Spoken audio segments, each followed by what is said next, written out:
নমস্কাৰ বন্ধুসকল, Assamese everything YouTube চেনেলটোলৈ আপোনালোকক স্বাগতম জনাইছোঁ। মুখ্যমন্ত্ৰী মহিলা উদ্যমিতা অভিযানৰ এটা গুৰুত্বপূৰ্ণ ভিডিঅ' লৈ আজি আহিছোঁ। এই ভিডিঅ'টোত কি যোগ্যতা লাগিব 10,000 টকা পাবলৈ। ফৰ্ম ফিল আপ কৰি বিজনেছ প্লেন বনাই দিলে সকলোৱে 10,000 টকা নাপাব। তেওঁলোকৰ যোগ্যতাখিনি হৈছে তেওঁ অসম ৰাজ্যিক জীৱিকা অভিযানৰ অধীনত থকা আত্মসহায়ক গোটৰ সদস্য হ'ব লাগিব। তেওঁ আধাৰ সংযুক্ত ছেভিংছ বেংক একাউণ্ট থাকিব লাগিব। যদি বেংক একাউণ্ট নাই, তেওঁ এপ্লিকেশ্যনখন কৰাৰ আগে একাউণ্ট এটা খুলি ল'ব লাগিব। কোনো ধৰণৰ তেওঁৰ নামত ঋণ থাকিব নালাগিব। যদি ঋণ আছে পৰিশোধ নকৰাকৈ, তেতিয়া তেওঁক ডিফল্টাৰ হিচাপে গণ্য কৰা হ'ব। তেওঁ কাৰ্যকলাপ বা উদ্যোগৰ বাবে ব্যৱসায়িক পৰিকল্পনা থাকিব লাগিব। যদি ব্যৱসায়িক পৰিকল্পনা নাই, বনাই দিব। বিজনেছ প্লেন যিটো বনাই থোৱা আছে মোৰ ভিডিঅ'ত, সেই ভিডিঅ'খিনি চাই ল'ব।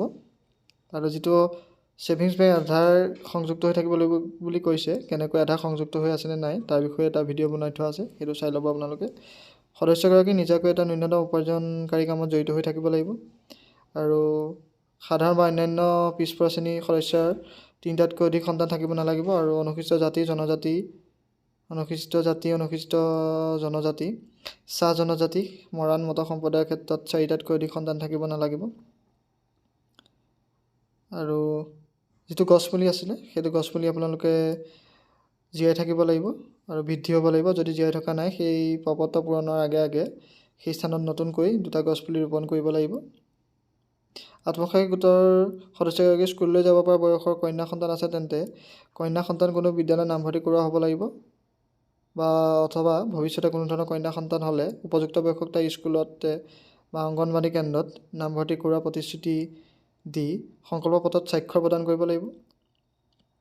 যদি আত্মসহায়ক গোটৰ সদস্যগৰাকীৰ বৰ্তমান 2টা সন্তান আছে, তেনেহ'লে সেই সন্তানৰ সংখ্যা 2টাত, আৰু যদি কোনোবা সাধাৰণ বা অন্যান্য পিছপৰা শ্ৰেণীৰ অন্তৰ্গত বা তেওঁৰ সন্তানৰ সংখ্যা 3টা আছে, তেওঁ 3টাত সীমাবদ্ধ ৰাখিব লাগিব। আৰু অনুসূচিত জনজাতি, জাতি, মৰাণ, মটক, চাহ জনজাতিৰ অন্তৰ্গত হয়, তেওঁৰ সন্তানৰ সংখ্যা 4টাত সীমিত ৰাখিম বুলি প্ৰতিশ্ৰুতি প্ৰদানেৰে সংকল্প পত্ৰত চহী কৰি দিব লাগিব।